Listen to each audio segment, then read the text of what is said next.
Hello, salut à tous. Moi, c'est Innocent Langba. Vous me connaissez déjà, hein, donc je n'ai pas besoin de... Voilà. Alors, la vidéo d'aujourd'hui ne va pas s'adresser à tout le monde. C'est vrai, tout le monde peut regarder, tout le monde peut tirer quand même un profit. Mais la vidéo d'aujourd'hui, c'est essentiellement pour les agents de voyage. Voilà. Donc, chaque vendredi, on va faire une vidéo pour les agents de voyage. Donc, on va essayer de planifier comme ça. Donc, les vendredis sont réservés aux agents de voyage. C'est de ça qu'il s'agit. Parce que pour ceux qui ne le savent pas, c'est mon domaine, c'est ce qui me passionne en fait. Enfin, il y a beaucoup de choses qui me passionnent. Hein. Donc, l'aviation aussi, c'est quelque chose qui me passionne. Alors, aujourd'hui, on va parler des réservations de billets d'avion. OK? Alors, ce que vous devez savoir, c'est que quand on parle de réservation de billets d'avion, c'est l'action donc de retenir une place dans un avion. C'est-à-dire que le passager il veut aller par exemple à Dakar et il va dans une agence de voyage. Donc il y a deux cas, soit il va en compagnie aérienne ou dans une agence de voyage. Et qu'est-ce qui va se passer? Arrivé là-bas, le passager va donc demander, va dire au conseiller en voyage, donc l'agent de voyage qu'il va trouver sur place, que oui, je veux aller dans tel coin, voici donc les dates que j'ai choisies. Et l'agent de voyage va donc utiliser ces informations-là pour renseigner dans la plateforme.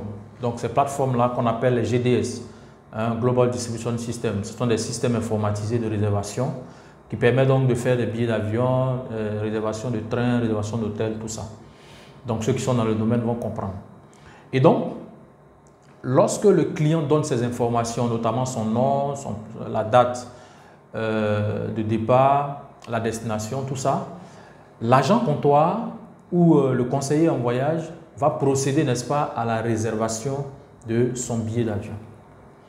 Donc, cette façon de faire là, ce qu'on appelle la réservation. Donc, il réserve sa place dans l'avion. Il n'a pas encore payé, mais il réserve sa place dans l'avion. C'est comme ça que ça marche. Donc, au passage, tous ceux qui veulent voyager, vous devez réserver vos billets bien avant. Parce qu'il y a des gens, c'est 2 jours avant leur voyage ou bien à une semaine qui t'appellent pour dire « Ah, vraiment, je vais aller dans tel coin ». Quand c'est comme ça, les places sont chères. Vous comprenez? Donc, si vous devez voyager, vous devez donc vous y prendre tôt pour que vous puissiez espérer trouver un tarif moins cher. Et donc, l'agent de voyage, qu'est-ce qu'il va faire? Il va donc créer ce qu'on appelle le PNR, Passenger Name Record. Donc, c'est le numéro de dossier qu'il va générer. Dès l'instant où ce numéro est généré, qu'est-ce qui va se passer? Par derrière, la compagnie aérienne va payer de l'argent au GDS, donc le système sur lequel la réservation a été faite. OK? Mais le client ne lui paye rien en fait.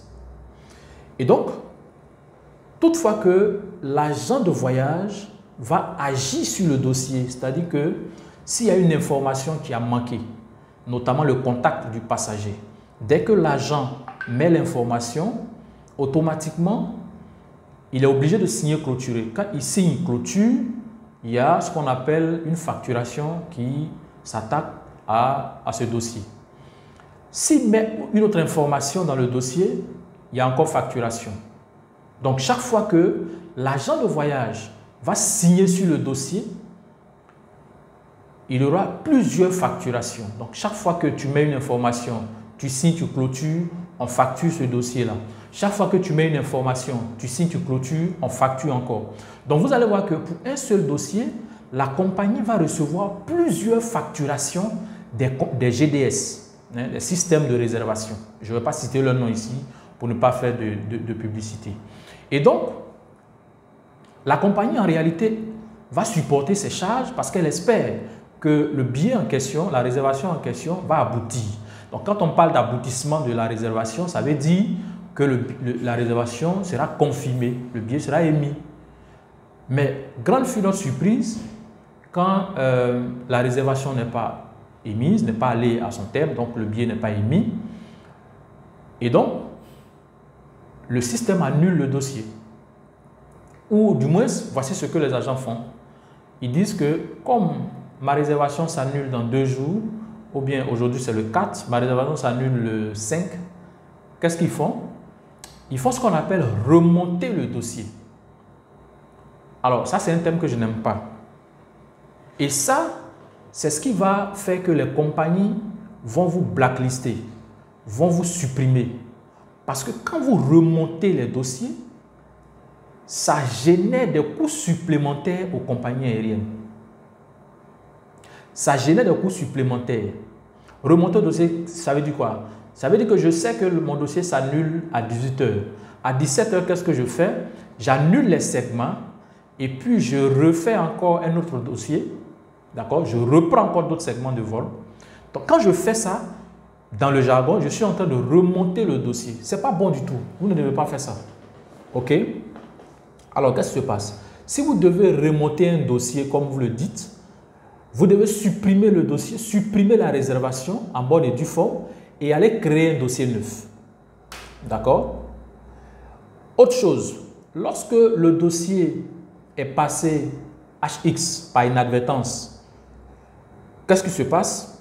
Les gens laissent le dossier HX comme ça dans le système. Mais ce que vous devez savoir, c'est que quand vous laissez le dossier HX dans le système, la compagnie continue d'être facturée. C'est-à-dire on continue de facturer la compagnie aérienne. Autre chose, c'est que quand le dossier est HX et que c'est dans le système, quand vous voyez, normalement, ce que vous devez faire, c'est d'annuler les segments HX. Et lorsque vous annulez les segments HX, ne restez pas dans l'ancien dossier pour faire encore SL, faire la disponibilité pour pouvoir faire un dossier. Si vous faites ça, qu'est-ce qui va se passer? C'est comme si c'est un dossier qui est mort que vous voulez ressusciter. Or, toute résurrection a un prix. Alors, quand vous essayez ça, vous êtes en train de forcer quelque chose. Donc, si la compagnie devait payer pour sa facture, je dis n'importe quoi, 10 000 francs, cette facture-là va doubler en fait. Le fait que vous restez dans l'ancien dossier et que vous ne créez pas un dossier neuf pour pouvoir reconduire l'ancien PNR, alors ce qui va se passer, c'est que la compagnie sera facturée 2 fois. Et qu'est-ce que vous devez faire? Vous devez non seulement supprimer les segments, ok?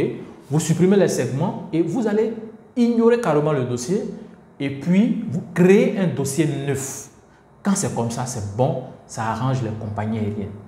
Parce que si vous faites ces pratiques-là, vous allez voir qu'un matin, vous serez surpris que telle ou telle compagnie vous a bloqué en fait. Donc, vous n'allez plus arriver à faire des réservations, à faire des dossiers sur ces compagnies-là.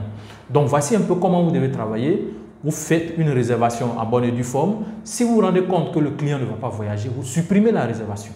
Dans tous les cas, il ne vous a pas donné de l'argent pour ça. OK?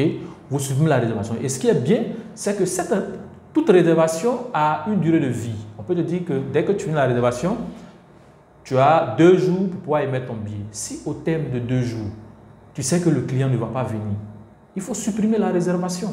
Parce que quand vous travaillez dans le dossier, vous mettez des informations, vous signez, vous clôturez, ça fatigue les compagnies aériennes et ça crée des frais supplémentaires qu'on aurait pu éviter. Moi, personnellement, j'ai eu la chance de faire un séminaire à Lomé, ça c'était avant Corona, où il fut un temps où à Lomé, la quasi-totalité des agences étaient, n'est-ce pas, bloquées par Ethiopian et Askai. Qu'est-ce qui s'est passé? Les gens ont fait des dossiers fictifs et puis voilà. Et ça coûtait, moi j'ai eu la chance de faire ce séminaire-là avec eux et il y a un des responsables de Askai qui nous a dit par exemple qu'il dépense vraiment des milliards dans ces erreurs-là. OK?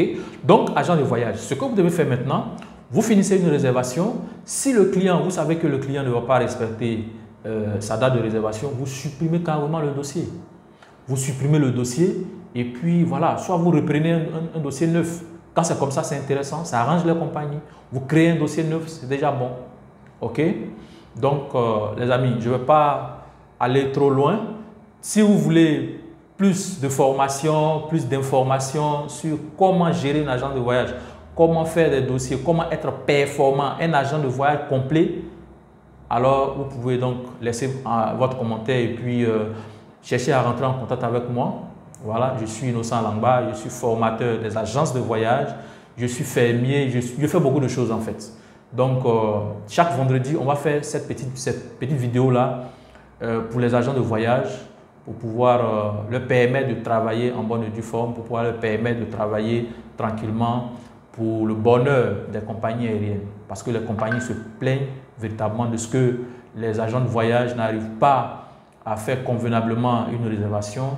Du coup, ça les contraint, n'est-ce pas, à les suspendre. Parce que quand on vous suspend, ça veut dire que vous ne pouvez plus faire des réservations sur la compagnie en question. Ce n'est pas le GDS qui vous suspend, mais c'est la compagnie aérienne parce que c'est la compagnie aérienne qui paye, n'est-ce pas, les GDS pour les réservations fictives que vous faites. Sur ce, merci et je souhaite un bon week-end à chacun et que Dieu vous bénisse.